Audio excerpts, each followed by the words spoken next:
Hello there and welcome back to my channel. If you are new here, my name is Amanda. I write a blog at nourishlifeinhome.com. I am here to just share my journey homemaking. I love to share tutorials, easy to follow recipes, nourishing recipes, and all of the creating in the margins of motherhood.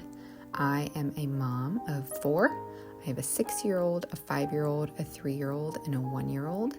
We homeschool and have a very busy house. So today, I'm just going to take you along with some projects we've been working on. This I'm working on is a quilt.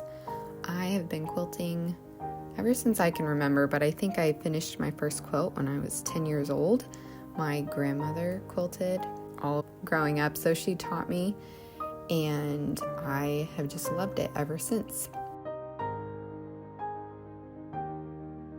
Pretty much before my married life, I would pick up a project and I would just want to get it done as fast as I could.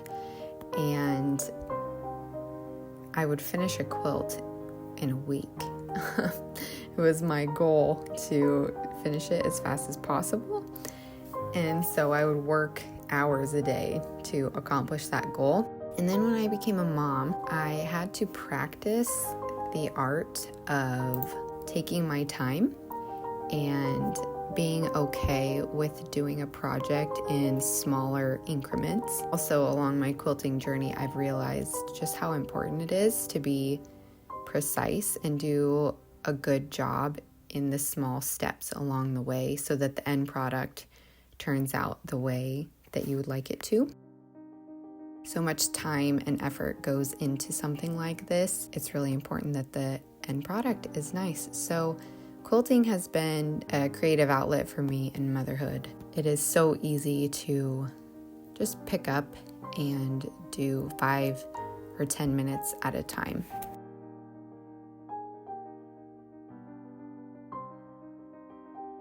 This particular quilt pattern that I'm working on, I was invited to do alongside of my sister-in-laws. They are some of my greatest friends, and we are all working on the same quilt pattern together, which is a lot of fun because we each have very unique styles. And so I'm excited to see what the end product of each of these quilts will be. I am also going to be quilting this quilt by hand, which will be my first hand quilted quilt. So that is going to be a fun journey.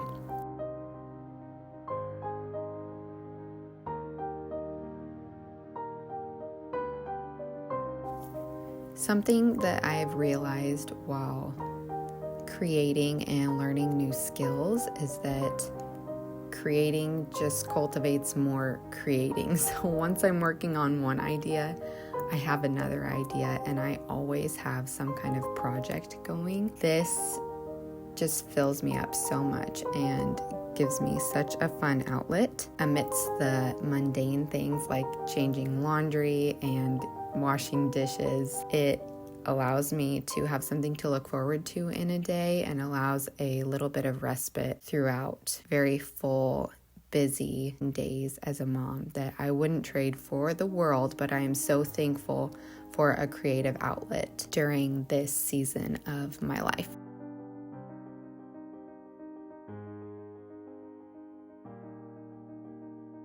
Another benefit that I found to creating in motherhood is my kids are watching. I would much rather be working on a quilt than scrolling my phone, because when they see what mommy loves, they want to do it too. So there are so many times where I'm reading a book and my kids will grab a book and sit next to me, or I'm making my quilt and my daughter will ask me, "Mommy, can I make a quilt?"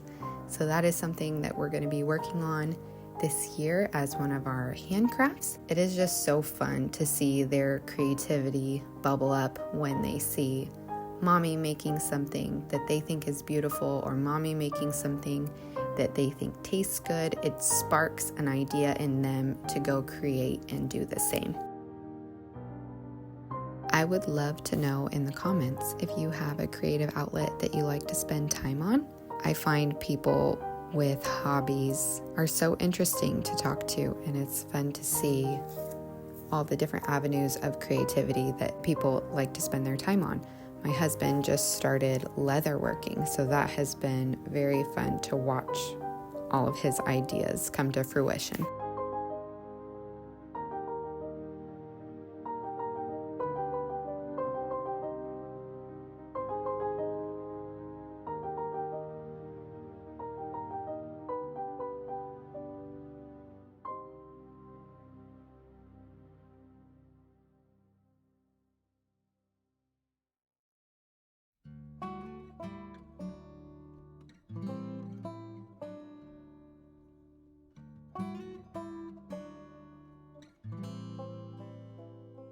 This project that I'm going to take you along with is redoing our homeschool space, which is also our dining room space. We're going to start by cleaning up. We just finished our school year. We are going to take a 6-week break. We like to do year-round homeschooling. It just seems to fit our schedule better. My husband is a first responder, so he has a schedule that is different than most people's 9-to-5 schedule. We like to take his time off to do fun things. We also like to go on adventures and hiking and road trips and things like that. I'm just gonna wipe off this table. We have our air conditioner set up already because we had one hot day and we decided to bring it out. This dining room has been a work in progress. We just moved into this house in September. I had been waiting for a table that I really loved, and I found this one at a Habitat for Humanity. We had all unmatching chairs. Then a couple months later, I found these 6 chairs at Value Village that matched so well, and they had just the vibe that I was going for, and I was just so thrilled. Do you like thrifting? There's just something about waiting for something to find a good deal on that when you find it, it's so satisfying.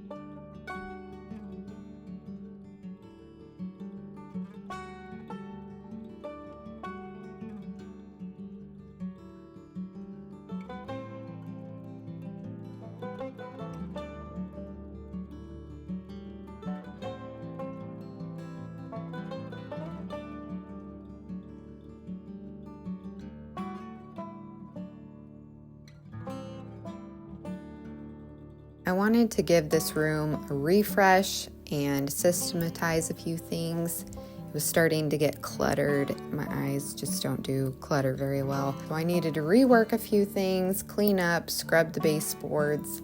Since this area is also our dining room, I like to keep all of the books above our head because kids and spills, and 3-year-olds give you a good reason to wash the walls. So that's what I'm doing here, vacuuming, scrubbing the walls, scrubbing the baseboards. And then I decided I wanted to paint the black hardware on these shelves. So my husband's gonna help me get those out of the wall, and then I got some spray paint to work on that project.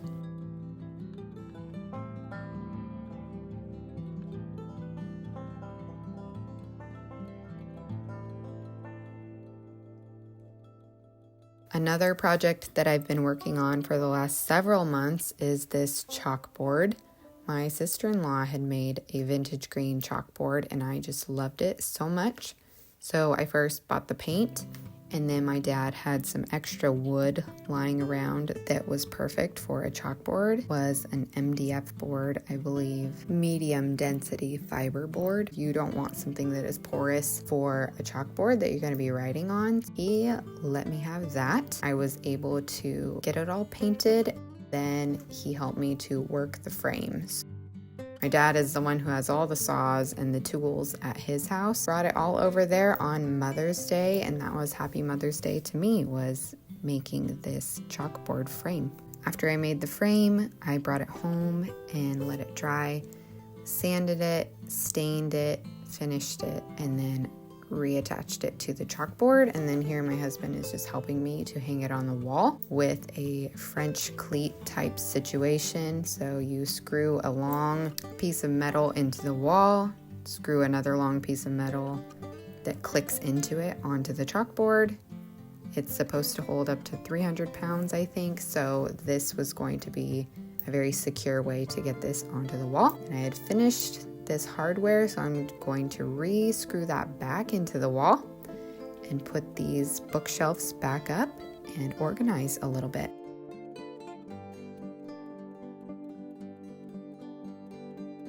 I have this wardrobe cabinet also in our dining room that we had shelves installed in. This is so helpful. We decided to move our printer into this area. I made the wardrobe a little bit more functional so kids can independently grab things, put them away, and it also has a key for when I don't want things out. I decided to put these little reading letters in this jar so that when they're out, it's not just a plastic bag sitting on the shelf, and I just love how this all turned out. I plan to add a few floating picture shelves in order to display our artwork better this year. I will share the update with you guys. All right, well, thank you for joining me today, and I will see you next week.